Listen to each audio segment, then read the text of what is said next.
گونجی شو خبرې مټاکې شولې سترګې بدلې کړې یارانو روپۍ وګټلې خندې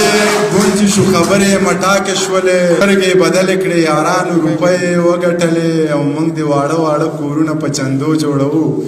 ربه په لوی کور د شیخانو روپۍ وګټلې دلې نه دی سم ښکلی دی او سړي ذهن پې کار پرېږدي چپ شه غږ مه کوه هغه افتاب تا لیدلی نه دی سم ښکلی دی د افتاب ګلبنډ په دې سم ښکلي شعرونو باندې سم ښکلی منیر بونیری ستاسو په درون استقبال کې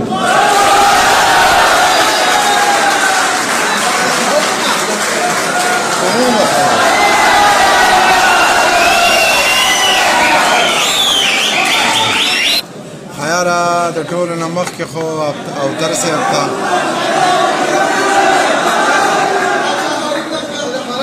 اوتر صاحب ته د کتاب مبارکي وایم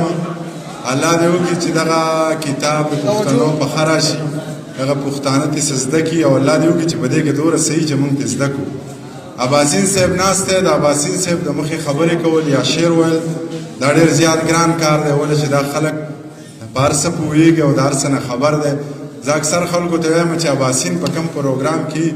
نو موږ مه راغواړئ ولې چې دا ډېر درانه خلک دی او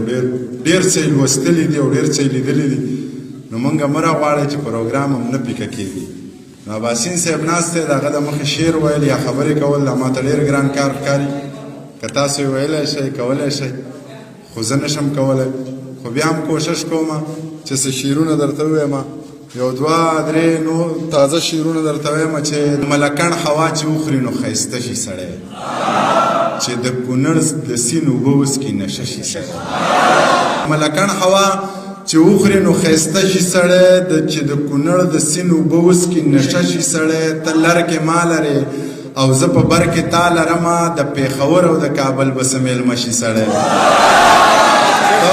لر کې ما لرې او زه په بر کې تا لرمه د پېښور او د کابل به څه میلمه شي سړی دا دردېدلي غرونه ساز غواړي سندرې غواړي د ماهیپره د په لوړه واز ټپه شي سړی او دا جنتي چې وطن چې وینم نو خوشحاله یمه خو چې د خپل ولس ته وګوري خفه شي سړی دا جنتي وطن چې وینم نو خوشحاله یمه خو چې د خپل ولس ته وګوري خفه شي سړی داسې غیرت دې سړی وکړي چې دنیا یې مني او داسې قیصه دې سړی وکړي چې قیصه شي سړی هغه زاړه شعرونه چې بې نشې نشه یمه ستا په تماشه یمه ډېر درپسې یم خفه لږ درنه خفه یمه ته به بدل شوی یې زه ګورې هغه یمه ته به بدل شوی یې زه ګورې هغه یمه های های نمایند دې کړم او که نه ساده یمه های های نمایند دې کړم او که نه ساده یمه ستا په سر شرطونه ږدم زه هم عجیبه یمه لر لځې که بر لځې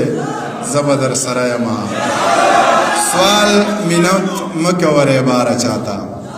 هیڅ ضرورت نه لرم یاره چاته سوال منت مکه و ریباره چاته هیڅ ضرورت نه لرم یاره چاته چې په قدر باندې نه پوهېږي څه له دې وکړم انتظاره چاته او سپو سره ځان سپی کول نه غواړم ځکه مې پرېښوده دا لاره چاته سپو سره ځان سپی کول نه غواړم ځکه مې پرېښوده دا لاره چاته د سترګو د جنګونو عادت یاره د نیزو او تورو جنګ به دې خوښ نه شي د شیشې په محلونو کې لوی شویه دا چوپال او دا ملنګ به دې خوښ نه شي جار د پیو د پیروي په شان سپینه نه زما دا سوی رنګ به دې خوښ نه شي دا ټول عمر د انګورو اوبه څښلي د پیرا د غرونو بنګ به دې خوښ نه شي په صراط مستقیم روان ته وایه منیر جان لوپر لپنګ به دې خوښ نه شي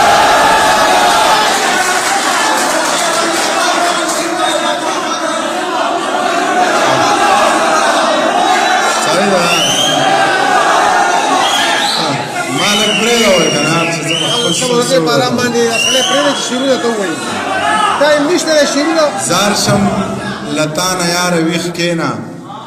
درځم به ګرانه یاره ویښ کېنه نن درته خپلې مجبورۍ وایمه نن درته خپلې مجبورۍ وایمه خپل مانه یار ویخ کینا د میخانه دروازې بندې که خو ته ساقي جانه یار ویخ کینا سندرې مه وایه ټپې مه کوه خو منیر جانه یاره ویښ کړه. دا ډېر خاورې دې بې ننګوله کړه خپله ځواني بابا تېره دې په اور کې کړه ټوله زندګي بابا ودې په خانه کې کړه هسې ملنګي بابا ما در باندې کېښودو